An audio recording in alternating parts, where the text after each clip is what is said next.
ओम शांति। ओम शांति। प्यार के सागर में खोए रहने वाले मीठे प्यारे बाबा के प्यारे बच्चों, मेरे प्यारे भाइयों और बहनों, आज बाबा ने बहुत सुंदर सा वरदान हम सबके सामने रखा। स्नेह के सागर के बच्चे, मास्टर स्नेह के सागर।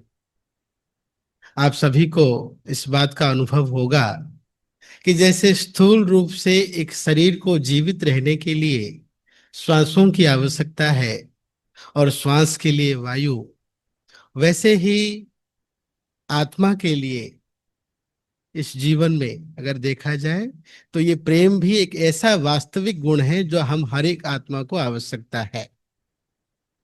थोड़ा सृष्टि को साक्षी होकर अगर हम देखें, सारे संसार को, संसार में से अगर प्यार का गुण निकाल दिया जाए तो ये धरती कब्रिस्तान बन जाएगी। बन जाएगी। आप सोचिए जरा, कोई तलवार, कोई चाकू, कोई बंदूक की गोली हो या बम हो, उसको बनाने के लिए जिस संकल्प रूपी बीज की आवश्यकता होती है, क्या वो प्यार है?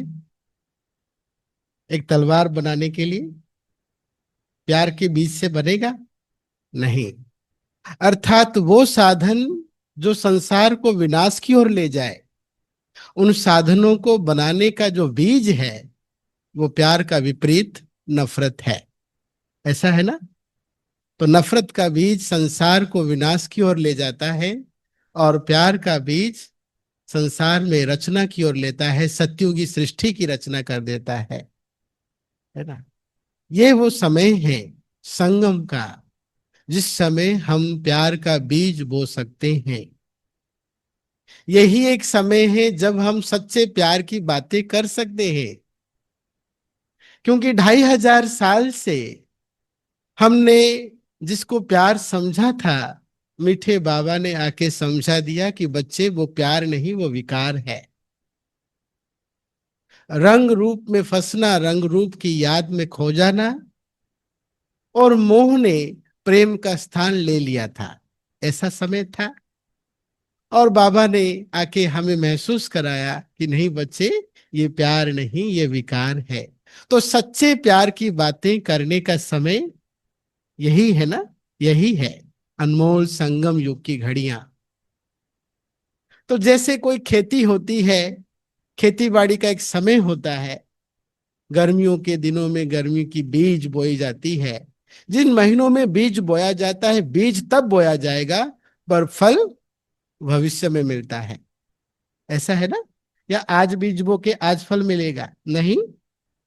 अब हमें सोचना है कि जो आने वाली सत्युगी सृष्टि है, जहां कभी लक्ष्मी ये नहीं कहेगी क्या करूं, नारायण को झेलना पड़ता है, ऐसा कहेगी क्या? हा? क्या कभी नारायण कहेंगे कि मेरे नसीब में आ गई ऐसी लक्ष्मी? ऐसे तो होगा नहीं। सतयुग एकदम निस्वार्थ, और आत्मिक स्नेह से संपन्न होगा। तो आने वाली जो सतयुगी स्नेह की दुनिया है, उस स्नेह की दुनिया का बीज बोने का समय ये संगम युग है। इस संगम में हमें बीज बोना है। और उसका सरल तरीका मीठे प्यारे बाबा ने हम सबको कैसे अनुभव कराया। आप सभी खुद को उस डायमंड हॉल में लेके चले जहां हम सभी हीरो को बेदाग बनाने का बाबा ने प्रयास किया। लंबे काल से हम सब ने साकार रूप से, आकार रूप से बाबा से पालना ली।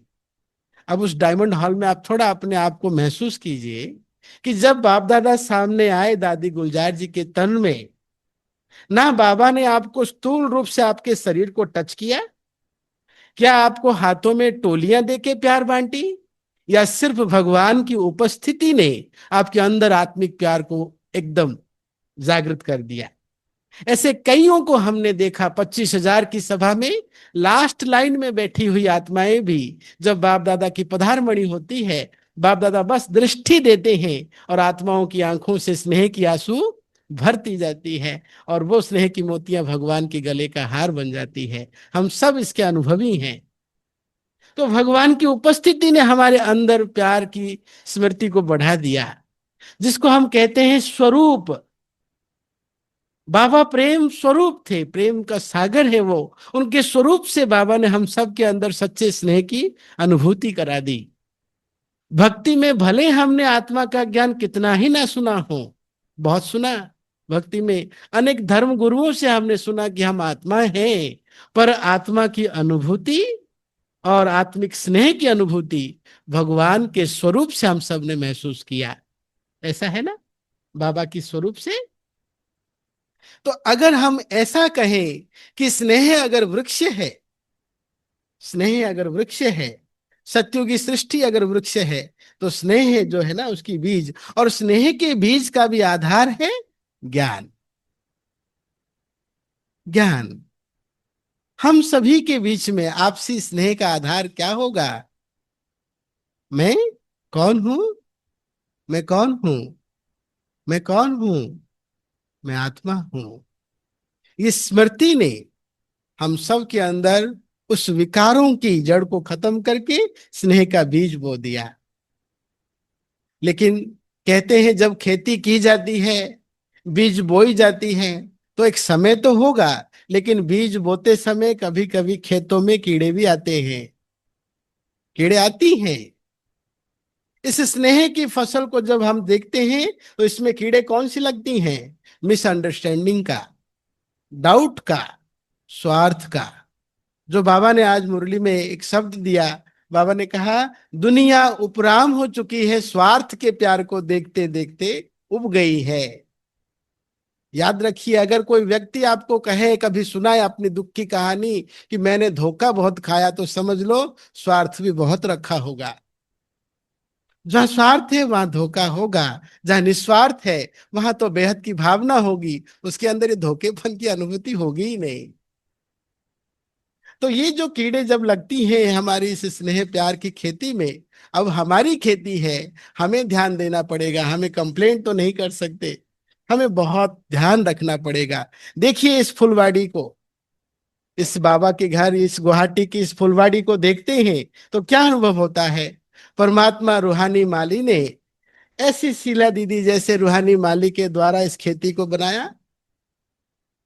कितना साल हो गया, लंबे काल से यहाँ पे बहुत हवाएं आई, बहुत जैसे बाढ़ जैसे अब पानी की हालत आ गई, कीड़े मकोड़े लगे, लेकिन फिर भी ये खिलखिलाता हुआ फसल अभी दिख रहा है ना हमें। इसका आधार था आत्मिक स्नेह। आत्मिक स्नेह, है ना। तो जब सिंचाई होती है, क्या कहते हैं उसको? इरिगेशन। इरिगेशन के बदले इरिटेशन होता है, कब होता है? जब ये स्वार्थ आ जाता है ना, जब हमारी कामनाएं अंदर जागृत होती है कि मुझे ये मिले, मुझे पूछा जाए, ये सब चीजें स्नेह को खत्म करता है।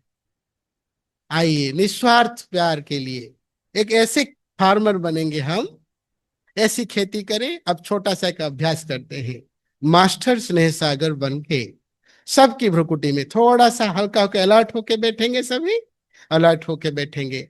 अब हम एक दूसरे की भ्रुकुटी में देखेंगे। देखिए बहुत गहरा विषय है, प्रेम के बिना ये संसार जीरो।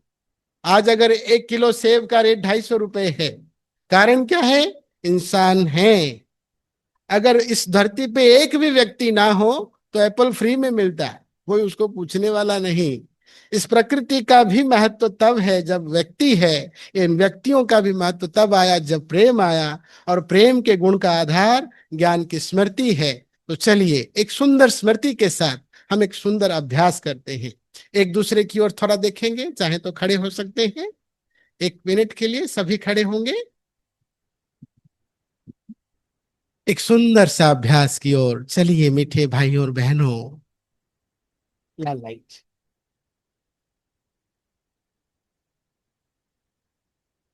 मस्तक पर नजर डालें, जिनके सामने कोई नहीं है वो ब्रह्मा बाबा की भ्रकुटी में देखेंगे।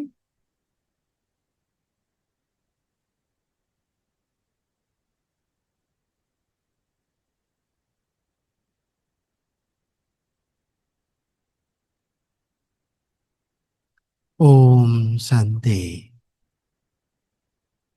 ओ प्यार के सागर,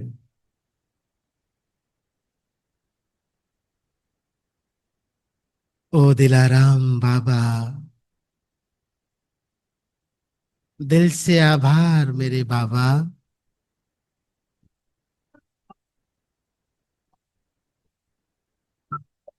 2500 वर्षों से विकारों को स्नेह समझ बैठा था। स्नेह का भिखारी बन के प्यासी नजरों से दूसरों की ओर देख रहा था। अंतर मन में आवाज गूंजती थी, मुझे कोई समझ ले, मुझे कोई तो प्यार दे।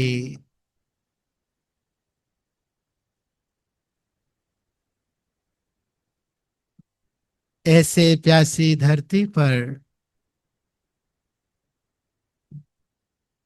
स्नेह का सावन बनकर आए मेरे मीठे बाबा।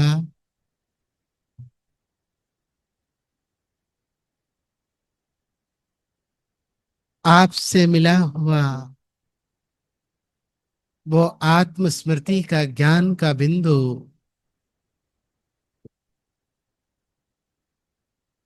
इस सूखी धरती पर हरियाली ले आई। ओ स्नेह सागर मेरे मीठे बाबा, दिल से शुक्रिया।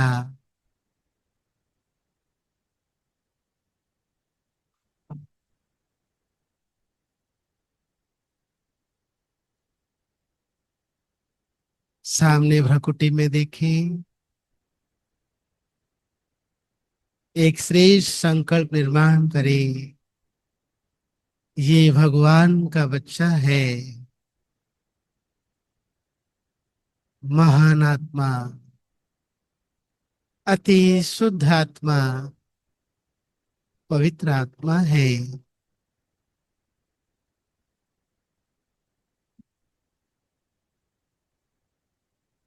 इस कलयुग की अंधेरी रात में भगवान की नजरों में आ गई। ये चमकते हुए बेदाग हीरे हैं।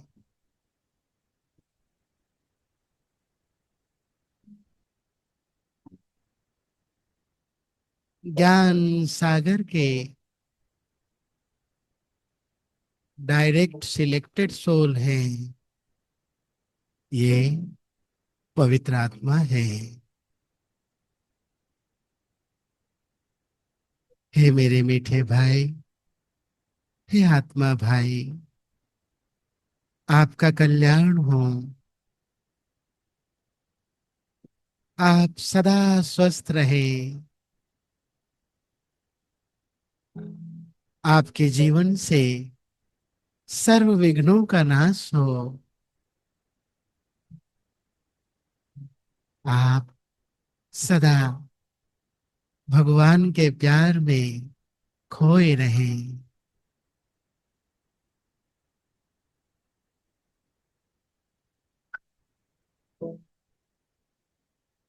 अब आप सभी प्यार से बाबा की ओर देखेंगे।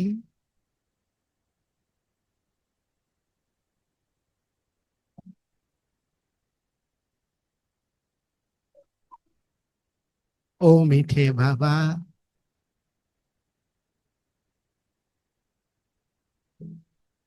हे गुणों के भंडार, मेरे सच्चे साथी, स्वदेश दिया, स्वधर्म याद दिलाई, स्वचिंतन करना सिखाया। स्वरूप क्या है साक्षात्कार कराया। हे प्यार के सागर, दिल से आभार है आपका। लाखों लाखों शुक्रिया बाबा। शुक्रिया बाबा।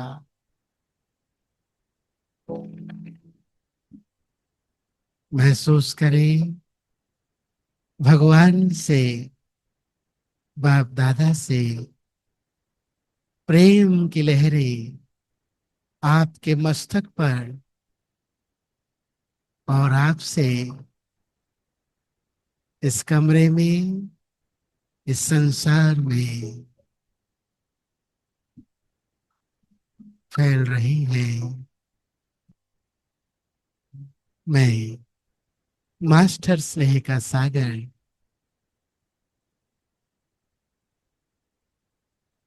ओम शांति। ओम शांति।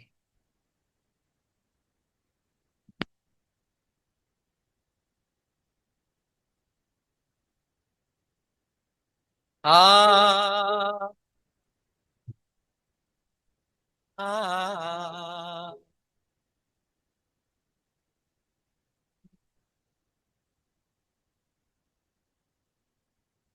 हम्म।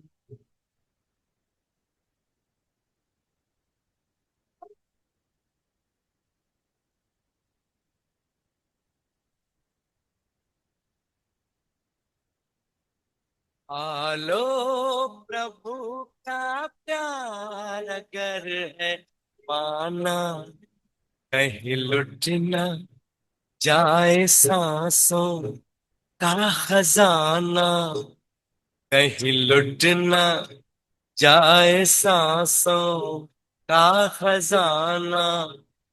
पालो प्रभु का प्यार।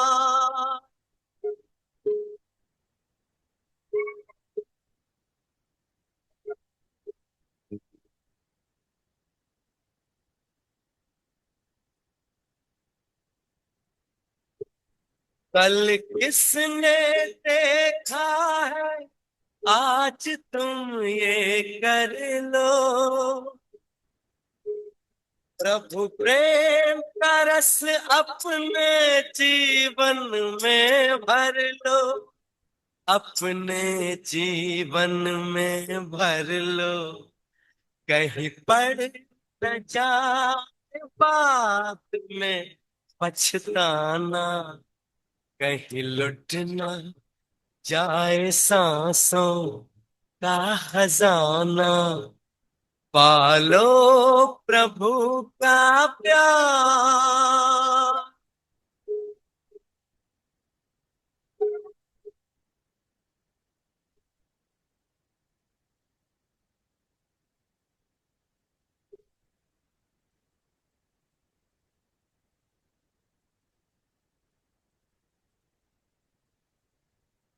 प्रभु को बना लो अपने दिल का सहारा।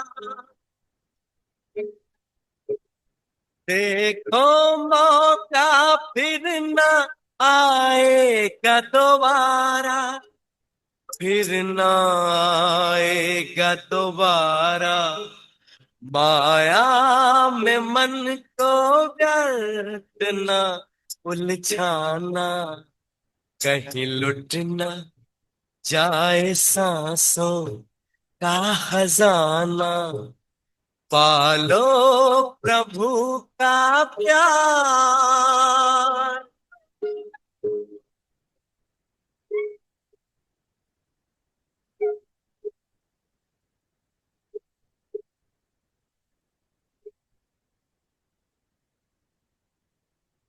उड़ने मन को अपने नील गगन में, प्रभु प्रेम भर लो फिर से अंतकरण में, फिर से अंतकरण में। कहीं समय का पंछी चुग ना जाए दाना, कहीं लुट ना जाए सांसों का खजाना। पालो प्रभु का प्यार अगर है पाना, कहीं लुट ना जाए सांसों का खजाना। कहीं लुट ना जाए सांसों का खजाना, कहीं लुट ना जाए सांसों का खजाना।